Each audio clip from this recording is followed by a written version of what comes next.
Hi everyone, and welcome back to LIS Talks, a place where students explore different perspectives and real stories from our community. I'm Alex. And I'm Audrey.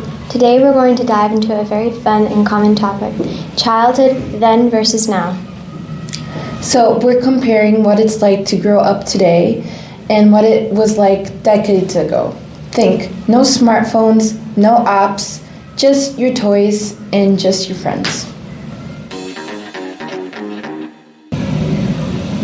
It's amazing how much childhood has changed from a few decades ago, from no apps, no games, no toys, as Alex had said. So, joining us today to be talking about childhood over the years is our guest, Annie, my mom.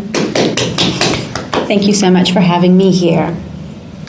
So, Annie, can you tell us a little bit about how your childhood was like? Well, I had a unique childhood in that my father was a Foreign Service diplomat, and we moved schools every 2 years and often moved to different countries. So, for example, when I was born, I lived in Pakistan, and then we moved back to America, where I had access to a little bit more technology. And then we moved again to Sierra Leone in West Africa when I was about 5 to 7 years old, and then back to America again. And then completing my education, I graduated in Bangladesh. Something I find interesting is how people describe the feeling of their childhood. Sometimes it's calm, strict, or adventurous. How would you describe the vibe of your childhood? Well, my childhood vibe was definitely adventurous. Yes. So, for example, I was rarely supervised. So, yeah, your generation has no idea what that's like, but I was a latchkey child, so I would, and my brother, our parents would go to work, and we would let ourselves out of the house in the morning alone, walk to the bus stop, catch the bus, go to school, no communication with our parents or friends, go to school all day, and then come home from the bus, walk in, let ourselves in the house, make ourselves snacks, get on our bikes, ride around. Nobody knew where we were, and then we knew we had to be back by dark, in which case our parents would come home, make dinner, and that was it. That seems like a very independent childhood. It was. So I know a thing or two about not being supervised. Not me, but my uncle and my mother, they had a very interesting childhood. They went out with their friends, and I just know that my mom once told me that my uncle was in a park with my mom, and they were on one of those swing type of things that you go, and he had a lollipop. And the thing is, the lollipop sticked out of his throat, so it went like this. And he got the lollipop stuck on his throat because he was going like this, and then boom. But he survived, right? He did, but he didn't have to have surgery. But they had to figure it out by themselves in that moment. Yes. Okay, so that is exactly how I grew up.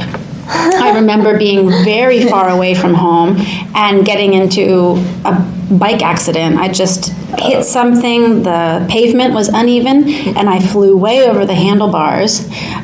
But there was no phones. I wouldn't even have known a telephone number to call, so I just had to get up and limp back home. Oh my goodness.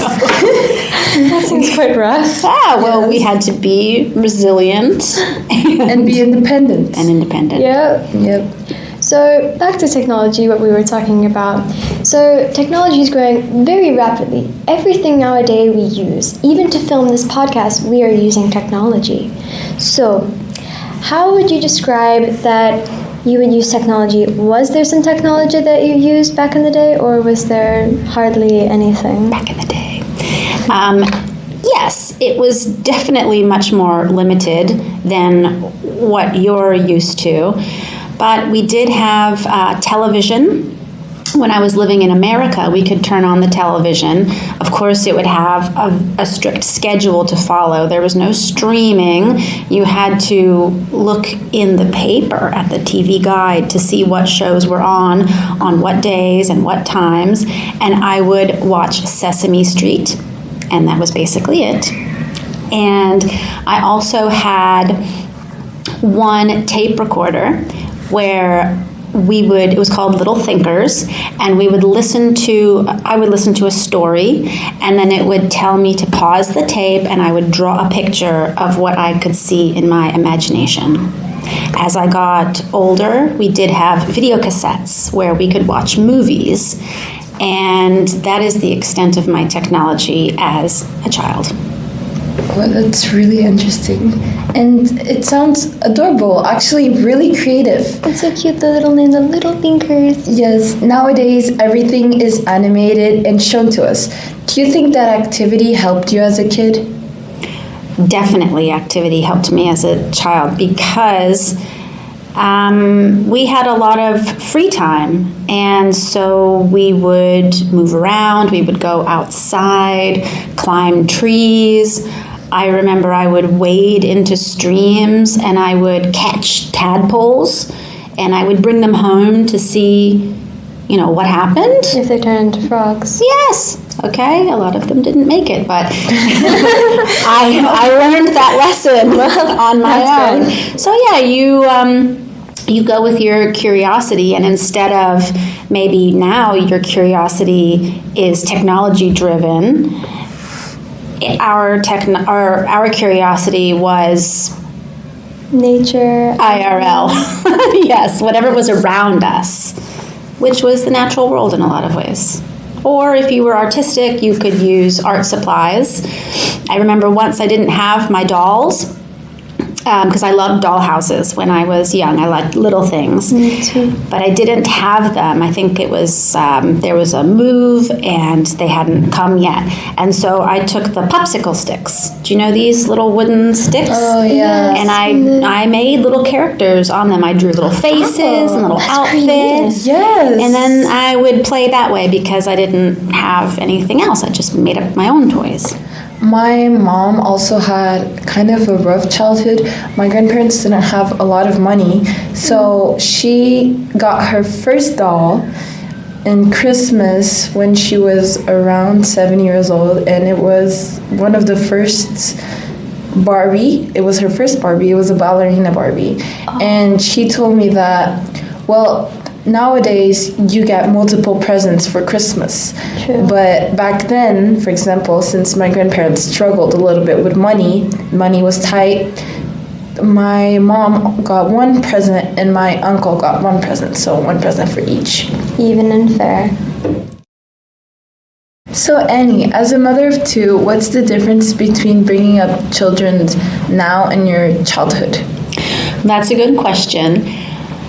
I can't imagine my children, Audrey at 14 and my son Scott almost 10, having the type of freedom that I had when I was young. It would be very uncomfortable for me to have you go off on your bicycle and have no idea where you were and just trust that you would be home at a certain time unhurt. So that would be a little risky, difficult for me. It might not be risky because I survived. But I guess I think these days with technology, for example, if you're we'll use the example of a bicycle, everybody in their car is still on their phone, so they're not as aware of the surroundings. You being on your bicycle, many people use their headphones, so they can't even hear the vehicles that are coming, and there are electric vehicles that are very quiet. So even technology plays a role in the exact same activity that I had as a child versus what that activity would be like today. I completely agree, because back then there wasn't that much danger that there is now. For example, my parents, they don't want me to, for example, walk alone at night. And back then it would be safe because I think that people have evolved and crime has evolved. So now there's like way more danger than there was back then. Someone can kidnap you. You could get hurt. There's a lot of things that could happen. And yeah. I completely agree with my co-host Alex. But I think now that technology has been improving, people are more aware of crime nowadays, since we hear about minutes before it happened, or it could be live now as the television has. Absolutely. Technology gives us that minute by minute. For example, if there's a danger in your area, there can be neighborhood watch groups that send out alerts. Social media make everybody aware of not even things that happen locally, but things that happen internationally. And it does create a huge amount of anxiety, which then parents want to protect their children. And now there are so many different and more things to be anxious about. Yes. So, do you think that children nowadays have been living a slower paced life, like not as imaginary creative childhood as they? Well, that is an interesting question for two reasons. Number one, you have the physicality of it. So I probably had a more physical childhood, riding bikes, climbing trees, and adventurous in that way, and creative in that way. But your generation has access to technology, which creativity is developed in a different way. You have online creativity. And you also have more organized activities. So maybe you're getting that physicality, but maybe you're not as spontaneous in the real world as I was as a child. So maybe let's start talking about childhood meals. Did you have any childhood meals? Like meals that, I don't know, marked you in some type of way? Yes, actually, when I was growing up in Sierra Leone in West Africa, there was a meal that we would always have called groundnut stew. Mm-hmm. So it's like a peanut curry. Oh, sounds yummy. It does. Yeah, it was really good. And me hungry. I only had it again recently when I was in my 20s. And it was amazing how eating that meal brought me right back to being 6 years old in Africa. The nostalgia. Mm-hmm. Yes. Yes. And also, of course, my American part, peanut butter and jelly. So that's a classic. If you cut me, there's some peanut butter and jelly that could come out.